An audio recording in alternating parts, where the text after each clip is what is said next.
vai ser a nossa aula de hoje. A gente vai falar sobre titulação e as reações de neutralização. Primeiro, vamos entender, se o slide permitir, entender quais são as teorias ácido-base. Então, antes da gente entrar nas reações de neutralização, é importante a gente entender esse conceito ácido-base. Então, vamos lá. São 3 teorias, mas para o que a gente precisa agora, 2 são suficientes. Então, assim, teoria de Arrhenius, ela é a mais simples de todas.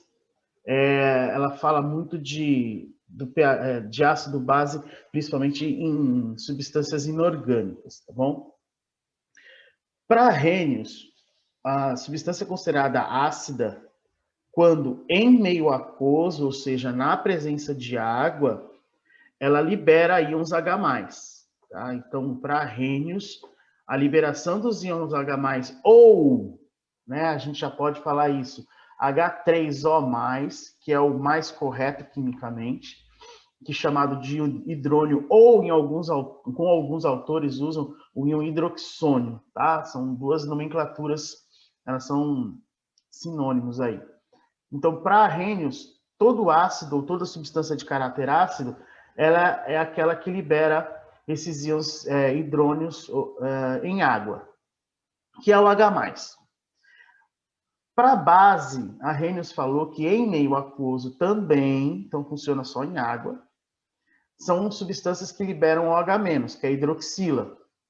Bom, então aqui o NOH, que é a soda cáustica, liberou OH-. Então esse é o conceito para Arrhenius. Tranquilo? Tá, agora vamos entender o conceito de Braunsted-Lowry. Para Braunsted-Lowry, já não depende do meio estar aquoso. Tá? Ele já descarta isso, porque a teoria de Arrhenius não explica algumas situações. Tá? E aí, Braunsted-Lowry diz o seguinte: é considerada uma substância ácida aquelas que cede íons H+, ou doa um próton. Tá? Próton é uma espécie química, vamos colocar assim, né? Aqui, ele está falando de espécies químicas com carga positiva. Tá? E ele considera, dentro da teoria dele, o H+ como um próton. Ponto. O próton é uma espécie que tem carga negativa, positiva. A partir do momento que você tem essa condição de espécies cedendo íons H+, eu necessariamente tenho uma espécie que vai agir como uma base, ela vai receber íons. Então, nessas reações químicas mais complexas, que são as que envolvem bastante o nosso assunto de hoje, eu sempre vou ter uma substância de caráter ácido, para Braunsted-Lowry, e na mesma reação, uma substância de caráter alcalino. Ele chama isso de par de base conjugada ou de ácido conjugado. Como assim, professor? Necessariamente, nessas reações para Braunsted-Lowry, o ácido doa esses prótons, e eu tenho uma outra substância que vai agir como uma base recebendo esses prótons. Então, nesse exemplo que está aqui, o HCl ele funciona como um ácido, ele age como um ácido, porque ele está doando H3O+ para o meio. Tá? A base conjugada dele é aquela que recebe esses íons. Quem que vai receber se a reação fosse o contrário, né? Que aqui está a relação de dupla flecha, né? Se a reação fosse o contrário, isso aqui seria uma base, o cloreto seria uma base. Por quê? Porque ele vai absorver esses prótons aqui, ou esses íons H3O+, do ácido. Então, é essa a ideia que a gente tem da par ácido e base conjugada. Então, para todo ácido, eu vou ter uma base que vai estar associada a ele. Então, essa é a grande característica das reações e da teoria de ácido-base de Braunsted-Lowry. Eu vou ter uma substância de caráter ácido ou alcalino por conta disso. Aqui, a água age como uma base. Por que ela age como uma base? Porque aqui ela vai receber esses íons H3O+, nessa situação, tá bom? Por isso que ela vai agir aí como uma base. E aqui é o ácido conjugado dela. Então, sempre tem essa relação ácido e base conjugada. Sabendo disso, né, uma teoria geral sobre as reações de neutralização, toda reação de neutralização ocorre seguindo esse princípio. O princípio é o seguinte: um ácido vai reagir com uma base, formando sal e água. Tá? Então, essa é a estrutura geral, é a condição para que haja uma reação de neutralização. Nós escrevemos na química de uma maneira mais genérica o HA, esse H representa o caráter ácido da substância, esse A pode ser qualquer coisa que venha depois, né? HCl, HBr, enfim, o que for. O BOH aqui, né? O H por conta de ser uma substância de caráter alcalino, e o B pode ser qualquer cátion aí envolvido na reação. E sempre forma água, sempre. Aqui a reação de ácido clorídrico com NaOH está representada nessa reação, nessa equação. Então, o HCl mais o NaOH vão formar o NaCl e a água. E aí a gente já coloca aqui uma introdução para vocês do que como se comportaria isso em relação ao pH, né? Então, essas ilustrações, elas mostram cores resultantes da adição do extrato do repolho roxo nessas substâncias em meio aquoso, tá bom? Então, o ácido clorídrico ou substâncias de caráter muito ácida, parecidas com ácido clorídrico, com a adição do repolho roxo, como um indicador de pH, a gente já vai ver isso, ela dá essa coloração avermelhada, tá bom? Então, substâncias de caráter ácido vão ter o pH menor do que 7, tá? Substâncias de caráter alcalino têm pH maior do que 7. E aí o NaOH, como indicador de repolho roxo, fica nessa tom aqui de amarelo. E pH neutro, né, que é próximo do 7, exatamente 7, vai ficar rocheado, que é o caso aqui do NaCl misturado na água. Ele tem um caráter neutro. Isso prova, tá? Isso prova que houve uma reação de neutralização. Neutralizar é fazer com que a base e o ácido se transformem em sal e água. Não necessariamente que o pH vai ser neutro. Tá? Não necessariamente o pH vai ser igual a 7.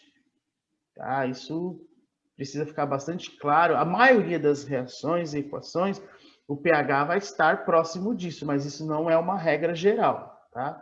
O importante é saber que sempre vai formar sal e água.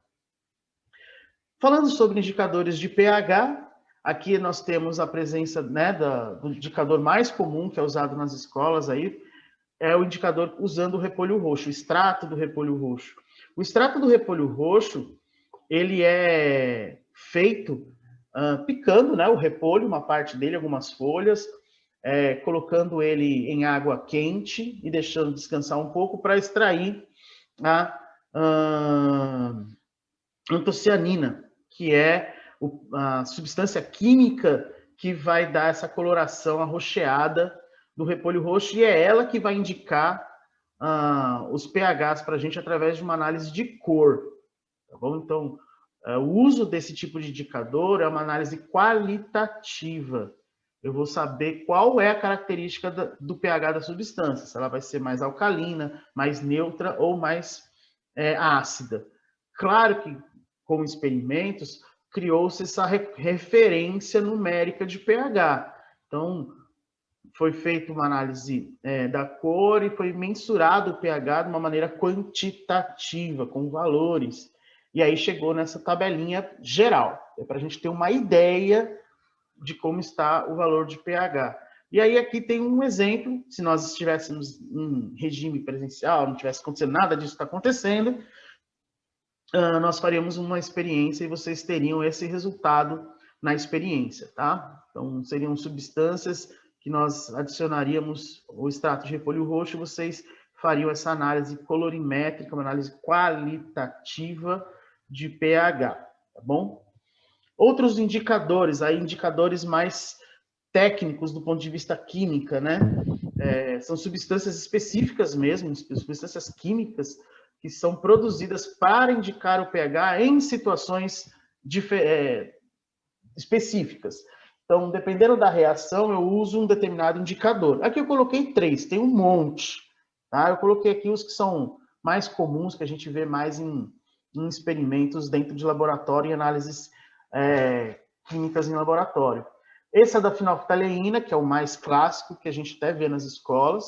Então, em meio ácido, a fenolftaleína ela se comporta e mantém a coloração incolor da solução, né? E o pH, nesta condição, o pH é 8,2 aproximadamente. Quando a fenolftaleína indica uma situação mais alcalina, no meio mais básico, ela muda para rosa.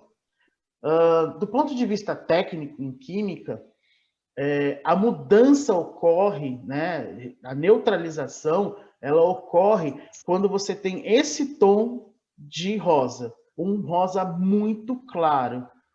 É um processo bem difícil dentro da química, no sentido de, no começo, né, nas primeiras tentativas de titulação, que aí a gente usa esse indicador para indicar quando ocorreu a neutralização, ela é bem difícil de a gente pegar nas primeiras tentativas. É uma questão de habilidade mesmo, para chegar nesse tom de rosa. Vocês vão ver mais para frente o perrengue que é. Aqui eu tenho o azul de bromo-timol, então ele tem uma variação na faixa de pH, e aí as cores que ele indica dependendo do pH. E o alaranjado de metila. Qual que é a ideia de usar um indicador de pH? Dependendo da titulação que eu for fazer, da reação de neutralização, porque a titulação é uma reação de neutralização também, ocorre também uma reação de neutralização, eu uso um indicador adequado. Então, se eu sei que aquela substância já tem uma característica de pH que vai variar de 6 a 7,5, eu não vou usar a fenolftaleína, porque a fenolftaleína ela não vai conseguir me registrar essa neutralização. Já o azul de bromo-timol, sim, ele já consegue, ele está dentro da faixa de trabalho, então ele indica ao momento da neutralização. Notem que também a neutralização aqui, ela é bem no ponto mesmo entre o amarelo e o azul, aquela coisa bem um amarelo clarinho, já começando a querer partir para o azul, tá? Então, essa é a função do indicador nesse sentido. Outras formas de indicar pH, essa aqui também é bastante usada em escolas, é o papel de tornassol. Esse papel de tornassol ele é um papelzinho mesmo, tá? Ele tem nos tons de azul e vermelho ou rosa, depende aí do produtor, né? De quem está fabricando o papel. Aqui a característica do uso desse papel é, quando eu quero verificar se a substância tem um caráter alcalino, eu uso o tornassol vermelho. Quando eu uso o tornassol vermelho, ele troca de cor. Tá? Então, aqui eu tenho um exemplo, por exemplo, aqui no azul. Né? O azul ele testa substâncias de caráter ácido. Se a substância for ácida, ele se mantém no azul. Se a substância é alcalina, ele troca de cor. Tá? Então, é qualitativo também. É um teste bem rápido, bem simples, só para saber se é ácido ou não. Tá bom? Aqui eu já tenho um indicador de pH que ele já é uma escala de cores com valores. Além de dar uma análise qualitativa, né, por conta da cor, já indicando se vai ser ácido ou não, ele também dá uma ideia do valor de pH, tá? Aí aqui já tem uma análise instrumental, já algo mais, digamos assim, mais preciso do ponto de vista da química, que é o uso do pH-metro. Então, o pH-metro é um equipamento que ele tem a gente chama isso aqui de eletrodo. Aqui estão os componentes desse eletrodo. Esse eletrodo, ele é o eletrodo, no caso específico, é um eletrodo de prata. Então, o que acontece aqui? É mergulhado esse eletrodo na solução, né? E os íons que são movimentados na solução são captados pelo eletrodo. Esse eletrodo vai informar, né, vai mandar essa informação desses impulsos elétricos aí, então um potencial elétrico, e aí o equipamento faz a conversão em valor de pH para a gente. Essas duas soluções que vocês estão vendo aqui, elas são chamadas de solução tampão. A solução tampão, ela é utilizada para calibrar o equipamento. Ele precisa ser calibrado para chegar nos pHs que a gente precisa fazer as análises. A solução tampão é uma solução que controla o valor de pH. Ela não permite o pH passar da faixa de trabalho que eu quero. Tá bom? Então, para calibrar o equipamento, para que ele funcione da forma correta, é necessário fazer essa calibragem. E aí ele vai ajustar certinho ali os valores para ser mensurado de pH. E aí a gente chega na titulação. Tá? Então, a titulação ela é uma análise volumétrica, ponto. Porque a gente vai analisar volume de uma substância em relação à outra. Aqui nós temos vários conceitos, que é o que vocês vão ver no exemplo. Então, o que é a titulação? Ela serve para quê? Ela serve para fazer uma análise da quantidade de matéria dentro de uma amostra. Então, eu consigo, com a titulação, saber concentração de uma determinada substância numa solução, eu consigo saber quanto de massa eu tenho naquela solução, enfim, quantos mols eu tenho daquela substância na solução. Então, é para isso que serve a titulação. A titulação ela é muito usada dentro dos laboratórios de química, principalmente controle de qualidade, porque a ideia é saber qual é a concentração das coisas. Então, essa é uma técnica muito utilizada, ela é muito barata, ela é muito simples, por isso ela tem um vasto uso dessa técnica nos laboratórios. Como que funciona? Como que é o equipamento? Como que é a aparelhagem disso? Então, aqui existe o analito. O analito é a substância que eu vou analisar. Então, eu pego uma solução qualquer que eu não conheço, concentração, e eu coleto uma amostra, uma quantidade pequena desse analito, daquilo que eu vou analisar, tá bom? E eu monto essa aparelhagem. Isso aqui é um suporte, tá?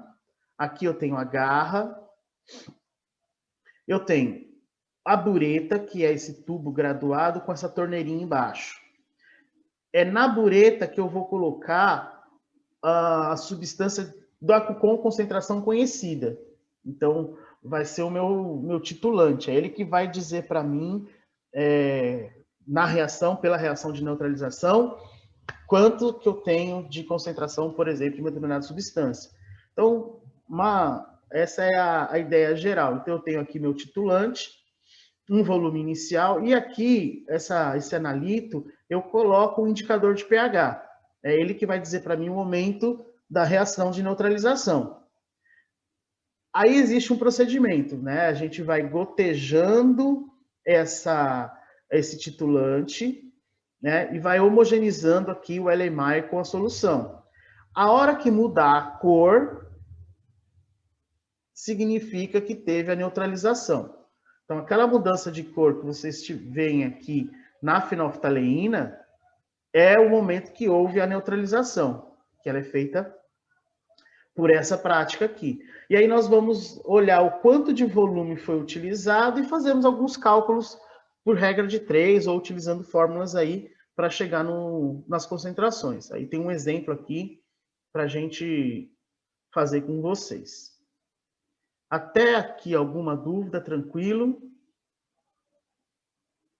Beleza? Então vamos lá. Vamos dar continuidade aqui.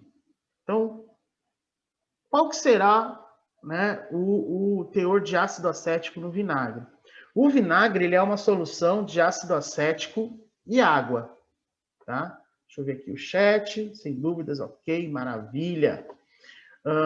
Essa solução de ácido acético com vinagre, o ácido acético puro, ele tem o mesmo cheiro do vinagre, só que mais forte, tá? Nos laboratórios de controle de qualidade, eles fazem uma análise para ver o teor de ácido acético na solução. Então, sei lá, vinagre do produtor X. Faz lá a produção, coleta-se uma amostra, né? O pessoal lá da produção coleta uma amostra, leva para o laboratório de controle de qualidade, aí os técnicos ou químicos, né, os dois podem trabalhar no laboratório de qualidade, eles fazem uma análise por titulação, que é a mais rápida. Né? Existem análises instrumentais, mas elas requerem equipamentos mais caros. Essa é mais barata e o resultado é o mesmo.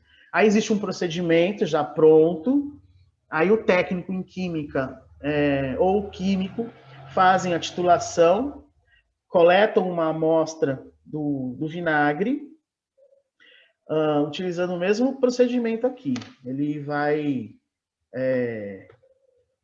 coletar a amostra, colocar o indicador, colocar uma solução, já que é uma análise de um ácido, eu tenho que colocar uma base para poder fazer a titulação, e aí eu chego, faço uns cálculos e chego no valor.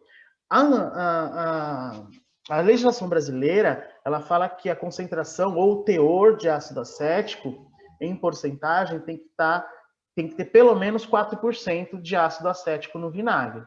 É entre 4,6, 4,7, alguma coisa assim. Qualquer coisa fora disso, ele está considerado como um produto não conforme.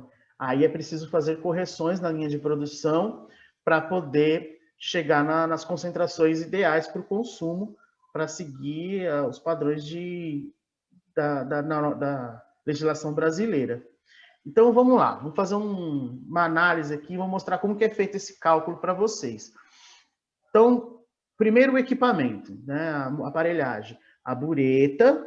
Na bureta eu coloquei 40 ml de NaOH, que é uma base. Por que eu estou usando uma base? Porque eu vou titular um ácido, né, que é o ácido acético. Então eu coletei lá, peguei lá 5 ml do vinagre lá de casa e coloquei em 25 ml de água. E aqui, está aqui no Erlenmeyer, essa mistura dos 5 ml de vinagre lá de casa com 25 ml de água, para poder fazer a titulação. A reação que é envolvida aqui, então, quando a gente faz titulação, a gente tem que saber qual a reação química que está acontecendo. Por quê? Nos cálculos, eu tenho que levar em conta se a proporção, né, estequiométrica, ela é igual ou tem algumas relações. No caso da reação do ácido acético com a soda cáustica, a proporção é 1 para 1. Então, tem uma molécula de ácido acético reagindo com uma de NaOH. Então, isso me facilita a vida. Mas existem reações que eu tenho uma relação de 2 para 1, 3 para 2, 3 para 1. E aí eu preciso levar em conta essas quantidades de moléculas que estão envolvidas na reação. Como o nosso caso está tranquilo, é 1 para 1, qual que é a primeira etapa para eu saber se o teor de ácido acético no vinagre que eu coletei está certo, né? Se ele está correto, está dentro das normas brasileiras. Primeira coisa é calcular o número de mols de NaOH. Então, isso aqui são as etapas que vai servir para qualquer tipo de cálculo de vocês. Primeiro, eu calculo a quantidade de moléculas, número de mols de NaOH, ou do meu titulante, tá bom? Então, sempre eu calculo o número de mols do titulante primeiro. Como que eu faço esse cálculo? Usando a regrinha lá de número de mol. O número de mol é igual a molaridade, né, a concentração, vezes o volume. Isso é lá, conceito lá do que é número de mol. Nessa situação, o que acontece? Eu tenho... ele fala, né, que a concentração da base é 0,1 molar, 0,1 mol por litro. Então, eu multiplico 0,1 por 0,04. Esse 0,04 é o volume em litros. Então, aqui, a bureta vai sempre medir em ml, e eu preciso converter para litro. Convertendo para litro, eu chego nesse valor, 0,004 mols de NaOH. Então, aqui eu já achei a primeira etapa, que é saber o número de mols do meu titulante, que no caso é o NaOH. Aí eu preciso saber quanto que eu tenho de mols do meu ácido acético nesses 5 ml que eu usei aqui para fazer a titulação. Como a reação é 1 para 1, então o número de mols que eu tenho de NaOH também vai ser igual ao número de mols de ácido acético. Então, 0,04 estão para 30 ml, que é o volume total que eu usei, né, 30 ml, e X mols em 5, que é o que eu quero saber. São 5 ml que eu peguei lá no começo. E aí eu tenho esse valor de número de mols. Achado o número de mols da base e achado o número de mols do ácido, achado o número de mols do titulante e do titulado, eu calculo a massa envolvida. Aí eu preciso saber a massa molar do meu titulado, que é o ácido acético. Eu sei que a massa dele é 60 gramas por mol. Eu tenho, né, as massas atômicas na tabela periódica e calculo a massa molar. Eu sempre preciso saber a massa molar para saber a massa em gramas do meu titulado. E aí eu faço a proporção de regra de 3 também. Se 1 mol eu tenho 60 gramas, naquela quantidade que eu achei em 5 ml vai ter X. Aí eu tenho essa quantidade de massa do meu ácido acético, né? Ele nessas condições. E aí, por final, eu descubro o teor dele, por densidade. O vinagre tem uma densidade de 1,02, aproximadamente 1 mesmo, né? Se essa densidade, se essa quantidade de massa, né, 1,02 gramas por centímetro cúbico é 100%, essa massa que eu tenho nos 5 ml vai ser X. E aí eu chego nesse valor de 3,4 ou 3,9%. Isso significa dizer que esse vinagre, essa alíquota que foi usada, ele não está dentro dos parâmetros. Tá? Ele não atende aos parâmetros de qualidade. Tem que ter 4 para cima, 3,9, o produto está rejeitado, é preciso fazer uma correção lá na linha de produção. Tá bom? É isso que eu tinha para falar para vocês hoje. Tranquilo, povo? Deu para entender como faz os cálculos? A ideia é sempre seguir esse passo a passo.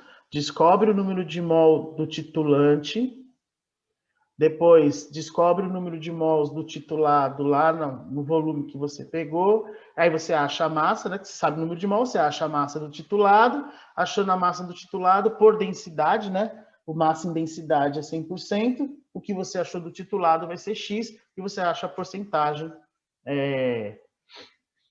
do que é o titulado, tá?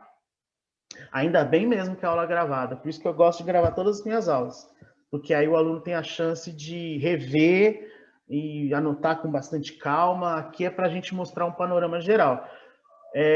Infelizmente, a aula remota é assim, né? A gente tem que jogar mesmo e falar, acaba falando tudo de uma vez, mas em aula presencial nós faríamos isso com muita calma, faríamos muitos exercícios até vocês conseguirem entender. Não é que assim, olhando à primeira vista, realmente é muito complexo. É muita informação mesmo, mas diluído isso em aulas seria mais tranquilo, né? Fazendo na prática. Mas é isso, gente. O que eu tinha para comentar é isso. Lá na bateria de exercícios tem um exercício desse de titulação.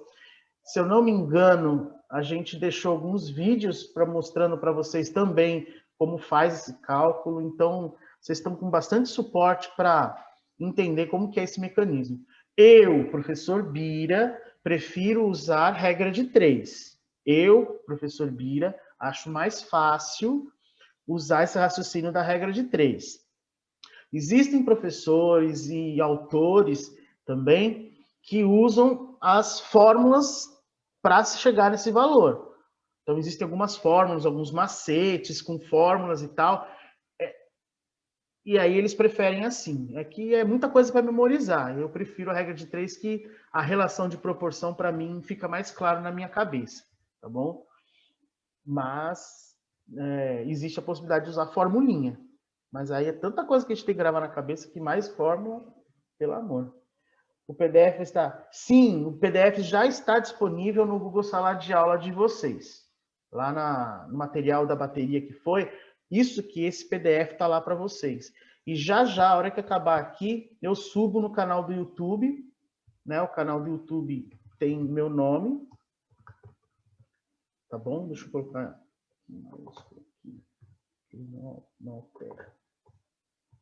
Tá? Esse é o nome do meu canal. E eu subo lá no canal para vocês poderem rever a aula com bastante calma. A gente tem que falar muito pressa porque o Zoom é muito rápido.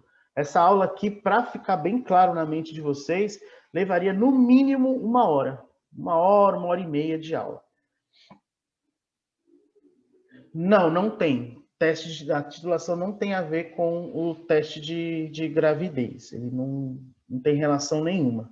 Ali são ali são reações com enzimas por conta, né, na urina, a mulher quando está grávida, ela libera umas enzimas na urina. E essas enzimas são captadas pelos indicadores dessa enzima lá no teste, né? Então, é uma outra ideia, tá? Mas, certamente, o pH da urina deve modificar um pouquinho, ele não deve ficar tão... Eu acho, né? Não sei, não sou biólogo nem bioquímico para afirmar, mas deve mexer com o pH, sim, né? Mais enzimas sendo jogadas no sangue, que são jogadas na urina depois, né? É isso. Crianças, alguma dúvida sobre os conceitos de ácido, base e os indicadores? A gente tem uns 2, 3 minutinhos ainda. Senão eu já libero vocês para almoçar. O povo deve estar morrendo de fome. Não? Então eu vou me despedindo de vocês, vou parar a gravação.